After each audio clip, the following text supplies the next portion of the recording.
बाबर आजम के फैंस के लिए एक बुरी खबर, क्योंकि बाबर आजम ने तीनों फॉर्मेट की कप्तानी से रिज़ाइन दे दिया है। बाबर आजम अब जो है वो तीनों फॉर्मेट के कप्तान नहीं रहे हैं, क्योंकि बाबर आजम की आज मुलाकात हुई थी ज़फ़र अशरफ से, जहां पर उन्होंने अपडेट दिया पाकिस्तान की जो वर्ल्ड कप में कारकर्दगी रही और उनकी जो कप्तानी रही, उस हवाले से उन्होंने अपडेट किया। और बाबर आजम को जो है वो एक ही फॉर्मेट पे कप्तान बरकरार रखने की पेशकश कर दी गई थी, और वो फॉर्मेट था टेस्ट का।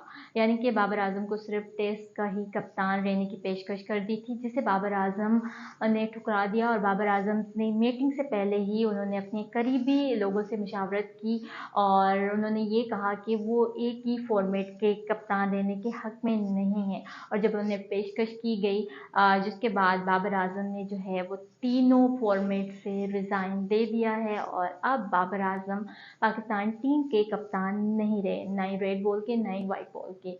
अब जो नाम सामने आ रहा था वो नाम है शाहीन शाह अफरीदी का। अब देखते हैं, क्योंकि पाकिस्तान क्रिकेट बोर्ड की जानिब से तो इस हवाले से कोई अपडेट नहीं दी गई है, लेकिन अक्सर हम अपने साबिक प्लेयर्स की जानिब से ये बात सुनते रहते हैं कि शाहीन शाह अफरीदी जो है वो बेस्ट ऑप्शन है।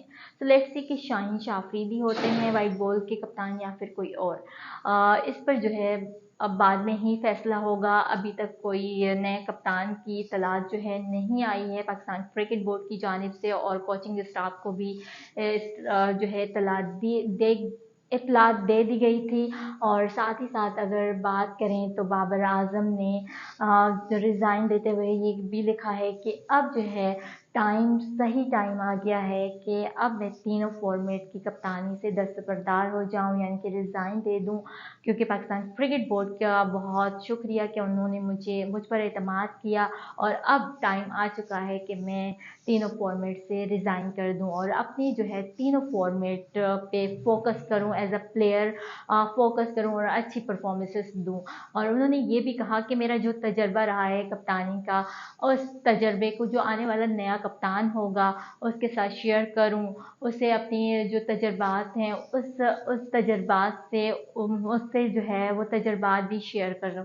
लेकिन अब बाबर आजम जो है कप्तान नहीं रहे, क्योंकि हमने देखा कि बाबर आजम पर बहुत तनकीद की जा रही थी कि कप्तान नहीं होना चाहिए बाबर आजम को।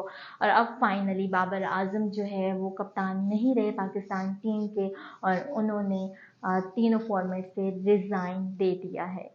क्योंकि इसके अलावा एक और चीज़, क्योंकि बाबर आजम के जो मैसेजेस लीक हुए हैं उस हवाले से भी थोड़ा बता दूं कि बाबर आजम ने अपने करीबी लोगों से मशावरत की है कि जो मैसेजेस लीक हुए हैं उन पर कानूनी कार्रवाई की जाए।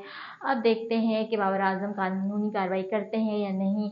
और फैंस के लिए भी एक यानी कि बुरी न्यूज़ है बाबर आजम के फैंस के लिए कि बाबर आजम जो है अब कप्तान नहीं रहे हैं पाकिस्तान टीम के।